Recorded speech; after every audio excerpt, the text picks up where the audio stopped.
ஏன் போன் எடுக்க மாட்டா? ஏதாச்சும் சொல்லு, சொன்னாதானே தெரியும். அவன் ஏமாத்த. 10 தடவை கால் பண்ணிட்டேன், 10 தடவை.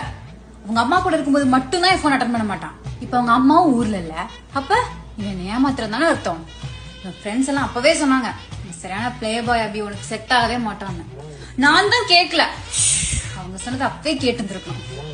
சொன்னதை அப்பவே கேட்டுதான் எனக்கு இந்த நிலைமை வந்திருக்குமா? இப்ப மூஞ்செல்லாம் பார்த்தோன்னே தெரிஞ்சிருந்திருக்கணும் எனக்கு சீட்டர். லூசு மாதிரி யோசிக்காத அபி. டைம் எல்லாம் வேஸ்டா போச்சு, எஃபர்ட் எல்லாம் வேஸ்டா போச்சு. கண்டிப்பா கூட தான் இருக்கான். அப்பெல்லாம் இருக்காதுரி, நீ திரும்ப கூப்பிடு. கடைசி ஒரு கால் பண்ணி பாக்குறேன்.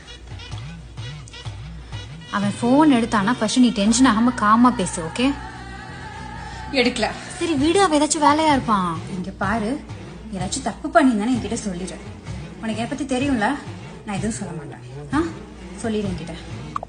அவன் மட்டும் ஏதாச்சும் தப்பு பண்ணான்னு சொல்லட்டுமே, பொழந்துடுறேன் அவனை. ஷோ, நீ தேவையில்லாம யோசிக்கிற. என்னாச்சு? கால் பண்றான், பேசு. ஹலோ.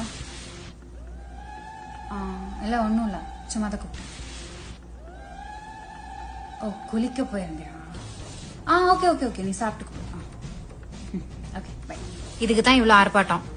நான் தான் சொன்னேன் இல்லடி, இப்படி பையன்லாம் கிடையாது. எதை? அது லைட்டா மைண்ட் கன்ஃபியூஸ் ஆயிடுச்சு. அவன் நல்லவன் தான். சரியான சைக்கோ. உனக்கு இதெல்லாம் தப்பா தெரியலையா? நம்மள உன் நல்ல மனசுக்கு இனி நீ நினைச்சபடியே எல்லாம் நடக்கும்.